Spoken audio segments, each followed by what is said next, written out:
और श्री राम ने देख लिया था सीता को। ऐसा विद्वानों का मत है कि मन का वर्ण तो वहीं हो गया था।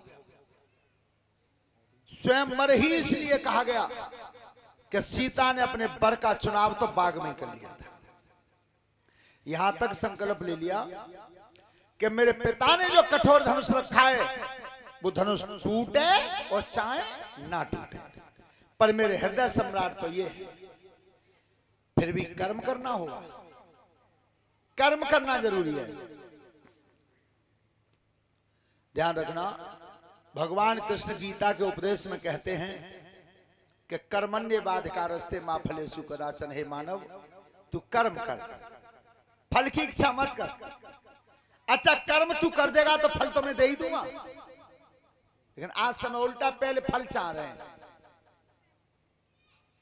देखी हो तुमने, बड़ी बूढ़ी अम्मा घर में कह देती है कि भगवान में नाती है जा तो परिक्रमा देंगी। परिक्रमा कब देंगी? नाती है जाओ तो। अच्छा, हम कह रहे हैं माता जी परिक्रमा जाओ, नाती तो है ही जावे ना, पहले फल चाहिए। लेकिन भगवान कहते हैं कि पहले तू कर्म कर। और पढ़ने वाले बच्चे इस बात का ध्यान रखें कि कर्म में और भाग्य में कर्म बड़ा है। कर्म में और भाग्य में कर्म बड़ा है। लेकिन जो कर्महीन होते हैं वो केवल जा बात में सब्र कर लेते हैं कि हमारे तो भाग्य में यही लिखो है।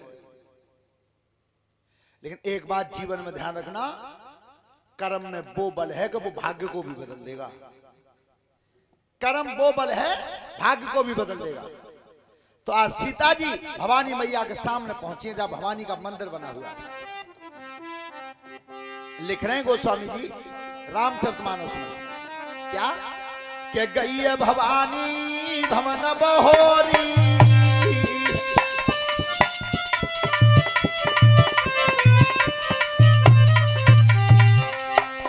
गई है भवानी भवन बहोरी, ओ पंथ चरण बोली कर जोरी,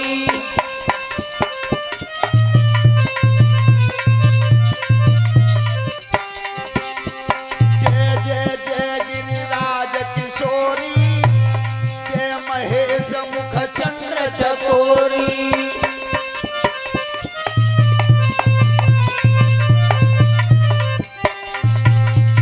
जय गजबदन सदानन माता, ओ जगत जनन दामिनी दुति दाता,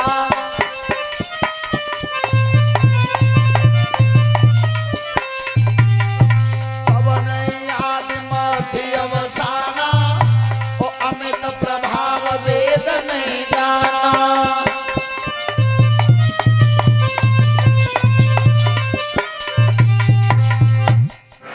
भव भव विभव पराभव कारिण, और विश्व विमोहन स्वबस। आज सीता जी ने भवानी मैया की आराधना की है और प्रार्थना की, मैया मैं तेरी शरण में आई हूं, मैया मेरे मन में जो भावना बस गई है उसे पूरी कर देना।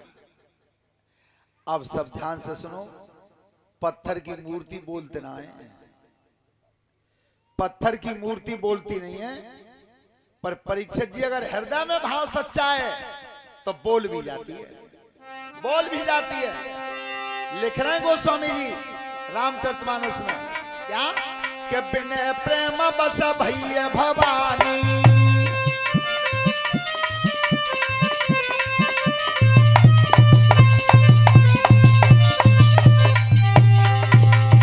बिन प्रेम बस भैया भवानी, ओ खसी माल मूरत मुस्कानी,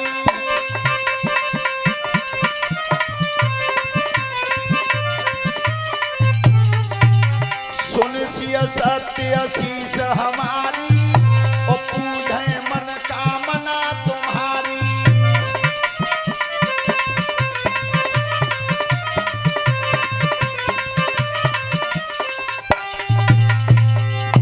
माला छूट के गिरी है वो तो प्रसाद समझाए, और आवाज आ रही है कान में कि सुन सिय सत्य आशीष हमारी, और पूजे मन कामना तुम्हारी, जाओ तुम्हारी इच्छा पूरी होगी। अब सीता जी तो लौट गई, लेकिन भवानी मैया विचार करती हैं कि राजा जनक के यहाँ बड़े बड़े वीर बलधारी आए, अगर कौर के हाथ से धनुष उठ गो और तोड़ दिया तो मेरा वचन झूठा हो जाएगा। ध्यान रखना, वचन की खातिर आज भवानी मैया ने अपने पुत्र गणेश को बुलाया, गणेश को, और गणेश से कहा कि बेटा तुम बहुत जल्दी चले जाओ, तुम्हारे पिताजी का कठोर धनुष रखा हुआ रंगभूमि में, बात धनुष के ऊपर इस तरह से बैठना अदृश्य भाव से किसी को दिखाई ना दो, और जितने राजा महाराजा आए कोई कितनों बल मारे पर धनुष हिले नहीं। भैया कैसी बात करती हूं, एक एक की तो बात ही का है, वे सब मिलके उठा मैं तब भी नहीं उठने दूंगा। जैसे गणेश भगवान चलने को तैयार हुए तो भवानी मैया ने की कि एक बात और ध्यान रखना, जिस समय रामा में उसी समय छोड़ दे।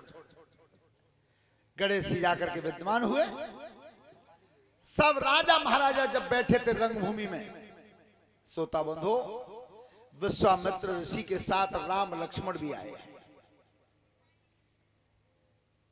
राजन परीक्षित, सब राजा एक एक करके जब उठे बा धनुष पे बलहीन हुए, का तोरे का सके उठाई तलवर भूमि न सके छुड़ाई।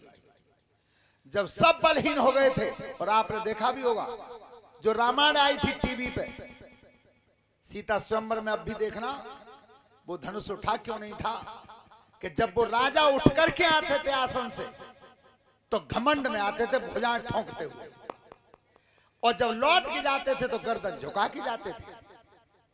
और परमात्मा ने जब जब भोजन किया हमेशा तो घमंड का ही किया है।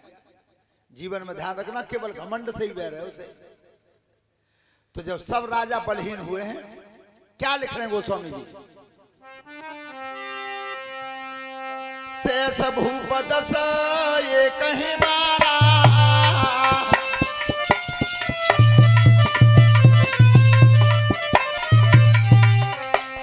शेष भूप दस ये कहीं मारा, और लगे उठावन तरह नकारा।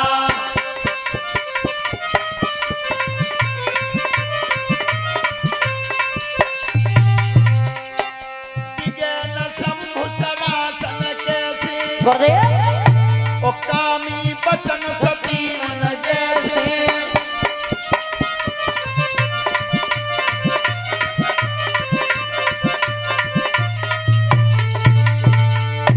ध्यान रखना 10,000 राजाओं ने धनुष उठाया। अब जामे तो शंका है कि 10,000 उठाऊ लेते तो फिर शादी कितने होती, पर वे चतुर कितने कि 10,000 मिलके उठाऊ लेंगे तो फिर बाद में आपस में लड़के फैसला कर लेंगे, जो जीते उसको ब्याह कर ले रहे हो। पर ध्यान रखना, उठा नहीं उठा, धनुष उठा क्यों नहीं? पहला कारण था गणेश जी विद्यमान थे, दूसरा कारण और था। परीक्षित जी हमेशा ध्यान से देख लेना, तुम बेटी पे सबसे ज्यादा प्यार करता है तो महतारी करती है, बेटी पे सबसे ज्यादा प्यार अगर कोई करता है तो मां करती है। वो सीता की मां कौन है? धरती। तो धरती पृथ्वी विचार करती हैं कि मेरी बेटी के मन में राम बसे हुए हैं, और जब तक राम नहीं आएंगे तब तक के लिए धनुष को पृथ्वी ने पकड़ लिया, अपनी तरफ खींच लिया। ये स्वामी राजेश्वरानंद जी का बखान है, जो संत शिरोमणि इस दुनिया में नहीं रहे। पृथ्वी ने अपनी तरफ खींच लिया, इसलिए धनुष नहीं उठा। जब सब राजा बलहीन होकर के बैठ गए थे, सोता बंधो कछु तो दरोगा जी शादी के चक्कर में धनुष तोड़वे के में वो कछु हमारे जिलेदार सिंह बारे पकड़ लाए के पांति खाएंगे। जिलेदार सिंह जाई चक्कर में दावत तो मिले ही, ब्याह काऊ को है जावे, बेऊ पे लाने में लठिया नहीं बैठे। लेकिन ध्यान रखना, जब सब बलहीन हुए तो राजा जनक जी खड़े हो गए आसन से, खड़े होकर के तब बोले क्या के क्वारी धियरई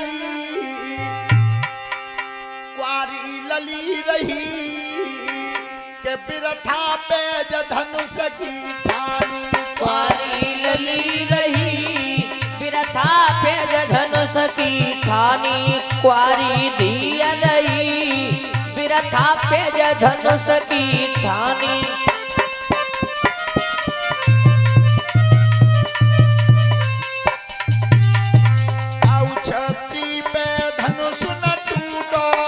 क्षत्रिय पे धनुष न टूटो। सब विधि भागी लली को फूटो। सब विधि भागी लली को फूटो। जग में हंसी भई के जग में हंसी भई बिरथा पेज धनुष की ठानी। जग में हंसी भई बिरथा पेज धनुष की ठानी। क्वारी लली रही बिरथा पेज धनुष की ठानी। तजिसिया सजाऊ घर सवरे। तजिसिया सजाऊ घर सवरे। पूरन काज भये नहीं हमारे। पूरन काज भये नहीं हमारे। भैयन रवि जमही भैन रवि जमही बिरथा पेज धनुष की ठानी। भैयन रवि जमही बिरथा पेज धनुष की ठानी। क्वारी लली रही बिरथा पेज धनुष की ठानी। जनक महाराज ने कहा अगर मुझे ऐसा प्रतीत होता कि यह पृथ्वी वीरों से खाली हो गई है तो मैं इतनी कठिन पेज लगाता ही नहीं। जाखन सुनिए जनक की बानी। जाखन सुनी जनक की बानी। दोनों भोए लक्ष्मण ने तानी। दोनों भोए लक्ष्मण ने तानी। अवनाए जात सही अवनाए जात सही बिरथा पेज धनुष की ठानी। अवनाए जात सही बिरथा पेज धनुष की ठानी। क्वारी लली रही बिरथा पेज धनुष की ठानी। जनक महाराज ने कह दिया कि अब न कहे को भटमानी वीर विहीन मही में जानी। और तजाओ आस निज निज ग्रह जाऊ और लिखान विध बेदेही। लक्ष्मण जी खड़े हो। लक्ष्मण जी ने आवाज दी जनक राज अब की बार कहेगा सो कहेगा दोबारा मत कह देना। क्या पृथ्वी वीरों से खाली हो गई है? जा एक धनुष के पीछे अब जितने बैठे राजा महाराजा सब गर्दन झुकाए बैठे।